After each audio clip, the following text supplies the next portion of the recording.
नमस्कार। तो चलिए जानते हैं राजस्थान प्रदेश की महंगाई, बेरोजगारी, पेंशन, सरकारी नौकरी, महिलाओं के हितों के लिए, किसानों के लिए तमाम 50 बड़ी खबरों को सिर्फ 10 मिनट में। पर अभी तक आपने इस वीडियो को लाइक नहीं किया है तो लाइक कर दीजिए। और आप इस वीडियो को कहां से देख रहे हैं कमेंट में जरूर बताएं। पहली बड़ी खबर, संसद में धक्का मुक्की पर शिवराज बोले राहुल ने गुंडागर्दी की, कांग्रेस ने लोकतंत्र को कुचला। राहुल बोले भाजपा सांसदों ने संसद में जाने से रोका। अंबेडकर पर सियासी संग्राम जारी, सीएम भजनलाल शर्मा बोले गृह मंत्री ने सच्चाई सामने रखी तो कांग्रेस तिलमिला गई। जैसलमेर में पहली बार जीएसटी काउंसिलिंग की बैठक, 5 स्टार होटल के सभी 137 कमरे बुक, 4 दिन रहेगा वीआईपी मूवमेंट दी। राइजिंग राजस्थान पर कांग्रेस ने उठाए सवाल, कहा 25 लाख की मार्केट कैप वाली कंपनियों ने किए 1000 करोड़ के एमओयू। राजस्थान यूनिवर्सिटी के बाहर एनएसयूआई का जोरदार प्रदर्शन, पुलिस ने 12 से ज्यादा कार्यकर्ताओं को हिरासत में लिया।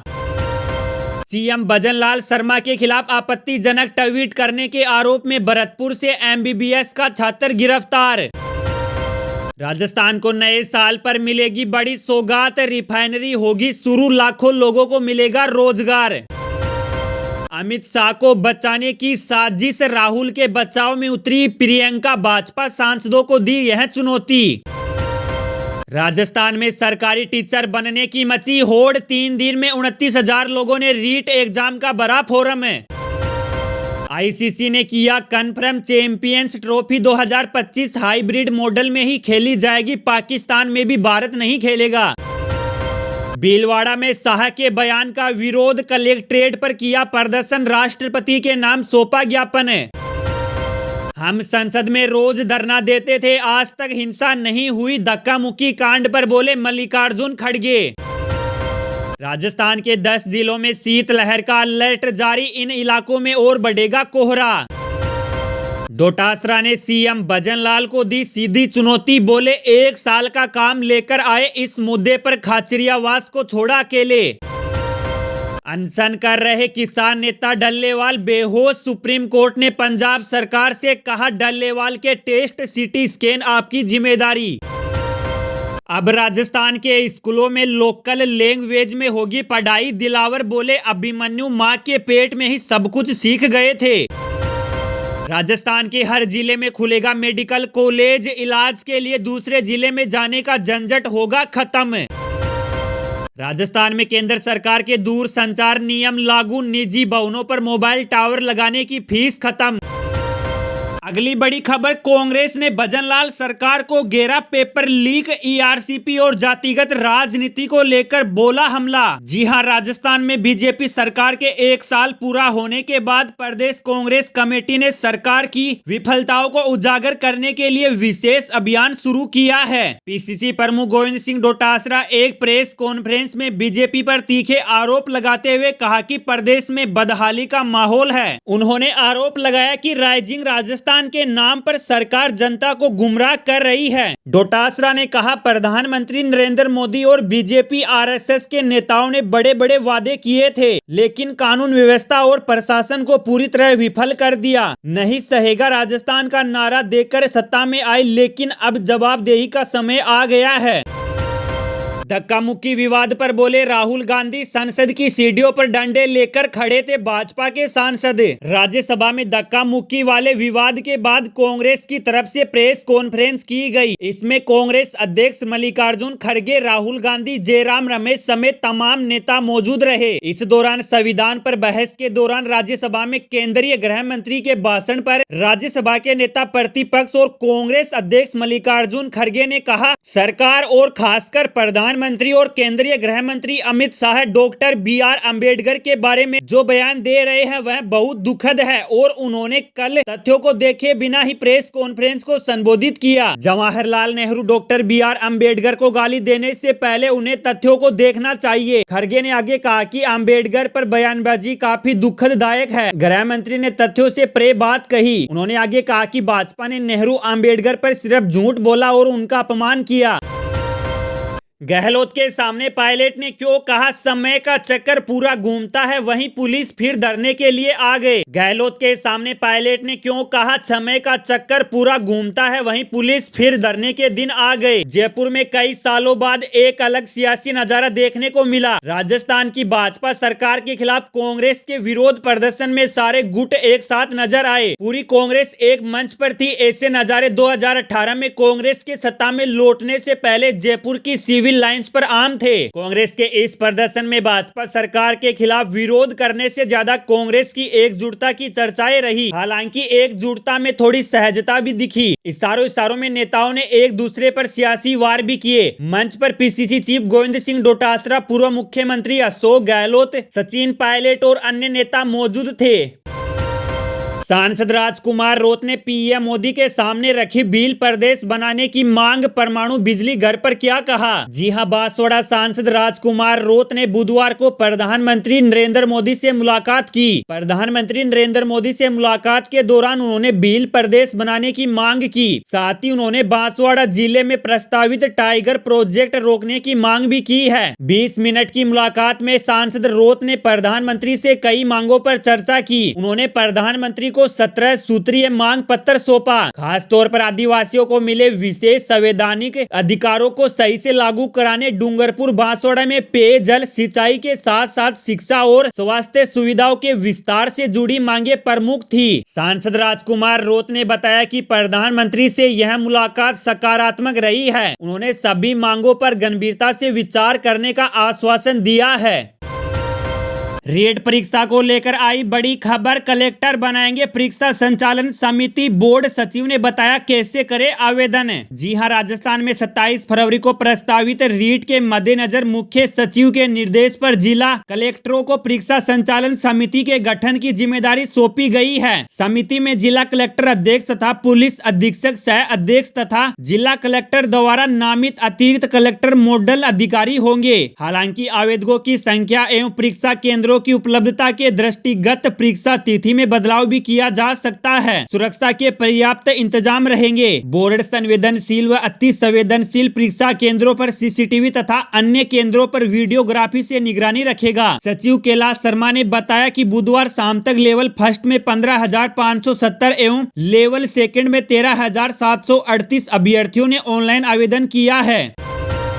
इंदिरा मीणा ने एमएलए फंड से खर्च किए 2.67 करोड़। राम के सबसे फीसदी जानिए किरोड़ी लाल ने कितना खर्च किया। प्रदेश में भाजपा की भजन लाल सरकार को 1 साल हो गया है। सवाई माधोपुर जिले के चारों विधानसभा क्षेत्रों में पिछले 1 साल में विधायक कोष की राशि खर्च करने की बात करें तो इसमें बानवास से कांग्रेस की विधायक इंदिरा मीणा टॉप पर रही है। इंदिरा मीणा ने बामनवास विधानसभा क्षेत्र के विकास पर 1 साल में 46 कामों पर लगभग 267 लाख रुपए की राशि स्वीकृत की है। वहीं सवाई माधोपुर विधायक डॉक्टर किरोड़ी लाल मीणा 24 कार्यों के लिए 169.85 लाख रुपए स्वीकृत कर दूसरे नंबर पर हैं, जबकि खंडार विधायक जितेंद्र गोठवाल 13 कामों पर 69.18 लाख रुपए स्वीकृत कर तीसरे स्थान पर हैं। वहीं गंगापुर सिटी विधायक रामकेश मीणा ने एमएलए फंड से सिर्फ 8.59 लाख रुपए के काम स्वीकृत किए हैं।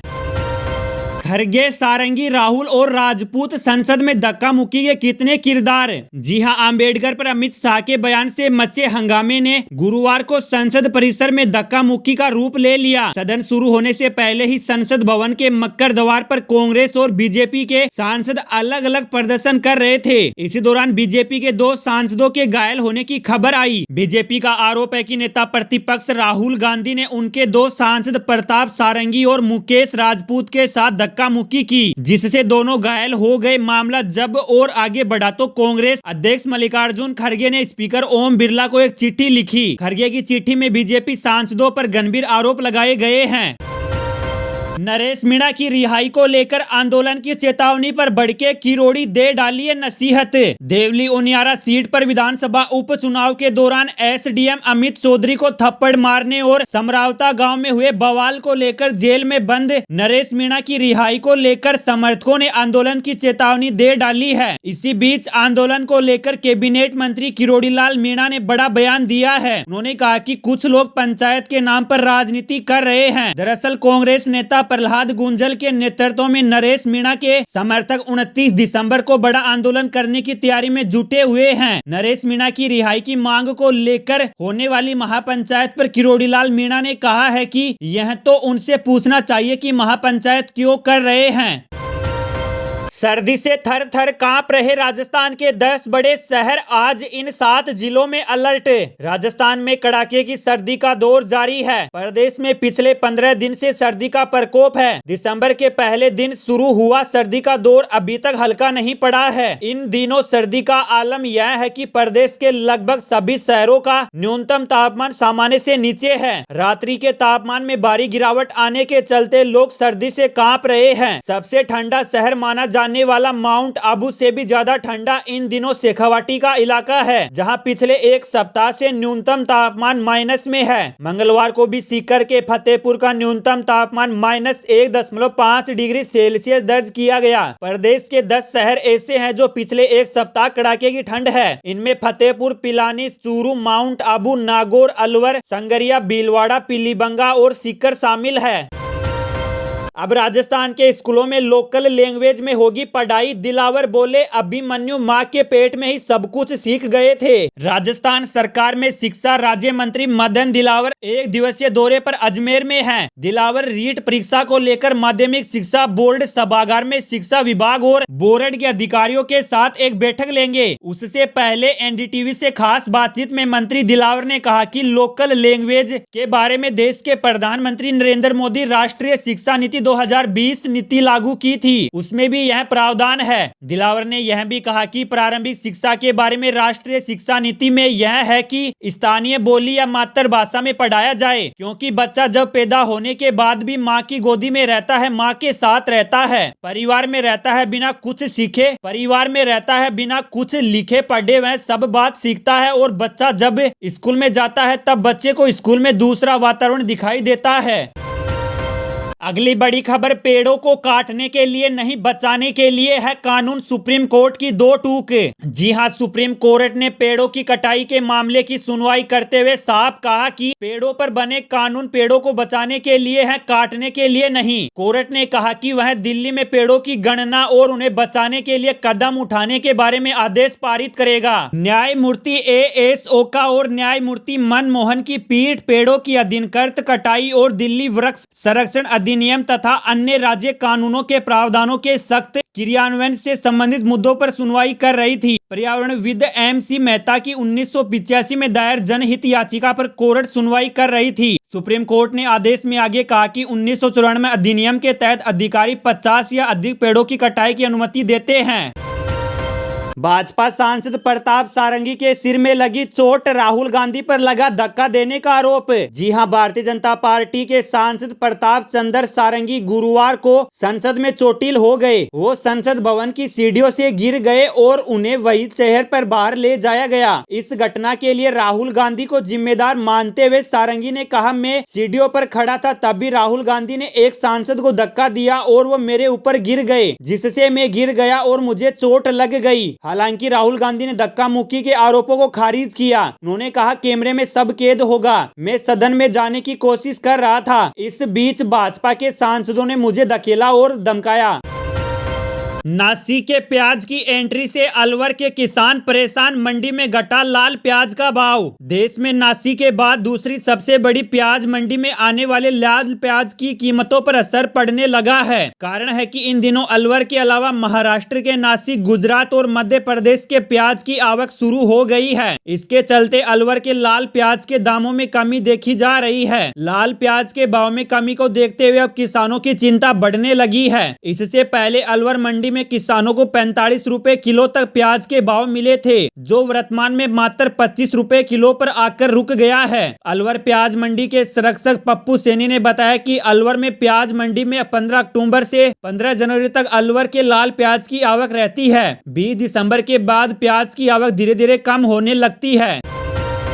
उत्कर्ष कोचिंग में इस वजह से स्टूडेंट्स हुए थे बेहोश, नगर निगम बता रही असली वजह है। उत्कर्ष कोचिंग संस्थान में स्टूडेंट के बेहोश होने के मामले की जांच जारी है। जयपुर की नगर निगम की टीम ने घटना स्थल पर सीन रिक्रिएट किया है, जिसमें पेपर स्प्रे का इस्तेमाल किया गया है। इस दौरान टीम के सदस्य खांसने लगे, जिससे यह संदेश हुआ कि संभावित तौर पर कोचिंग में किसी ने स्प्रे छिड़क दिया हो। एफएसएल की टीम भी जांच कर रही थी कि आखिर वह कौन सी गैस थी जिसकी वजह से बच्चे बेहोश हुए और यह गैस कहां से आई, लेकिन जांच रिपोर्ट आना फिलहाल बाकी है। उच्च शिक्षा मंत्री प्रेमचंद बेरवा ने कहा है कि इस मामले में दोषी व्यक्ति को बख्शा नहीं जाएगा और जिसने भी लापरवाही किया उस पर एक्शन होगा। हाईवे स्थित होटल में चल रहा था देह व्यापार, पकड़े गए यूपी, पंजाब, हरियाणा और महाराष्ट्र के 6 युवती और 14 युवक। जी हां, राजस्थान की बूंदी नेशनल हाईवे पर स्थित होटल में देह व्यापार का अनैतिक काम किया जा रहा था, जहां पुलिस ने दबिश देकर होटल से संदिग्ध अवस्था में 6 युवतियों और 14 युवक को हिरासत में लिया गया है। बताया जा रहा है कि जिन युवतियों को पकड़ा गया है वह बूंदी जिले के ही नहीं, नए ही राजस्थान से ही है। यह सभी बाहरी राज्यों से आए हुए हैं। इन युवतियों को पूछताछ के लिए सखी वन स्टॉप सेंटर भेजा गया है और पता लगाया जा रहा है यह युवतियां कहां से और कैसे आई है। वहीं पुलिस युवकों को गिरफ्तार कर न्यायालय में पेश करेगी। पुलिस कार्रवाई से नेशनल हाईवे पर स्थित होटल ढाबा वालों में हड़कंप मच गया। एसपी के निर्देश पर क्षेत्र के बीट प्रभारी और अन्य की भूमिका की भी जाँच की जा रही है। लाडकी बहन सहित सभी योजनाएं जारी रहेंगी, महीने के आखिर तक आएगी किस्त, सीएम फडणवीस ने दी जानकारी। जी हां, महाराष्ट्र विधानमंडल का शीतकालीन सत्र जारी है। इस बीच महाराष्ट्र के सीएम देवेंद्र फडणवीस ने लाडकी बहन योजना को लेकर महत्वपूर्ण जानकारी विधानसभा में दी है। उन्होंने विधानसभा को बताया कि लाडकी बहन सहित सभी चल रही योजनाएं जारी रहेगी। सहित ही लाडकी बहन योजना के तहत महिलाओं के लिए दिसंबर की सहायता राशि महीने के अंत तक जमा कर दी जाएगी। इसके साथ ही उन्होंने विधानसभा में अपने संबोधन के दौरान विपक्ष पर भी जमकर निशाना साधा। फडणवीस ने कहा कि हमने राज्य चुनाव के दौरान लोकसभा अभियान के विपक्ष के नकली आख्यान को नष्ट कर दिया। राज्य में महायुति की जीत ने साफ कर दिया है कि विपक्ष के पास अब करने को कुछ नहीं है।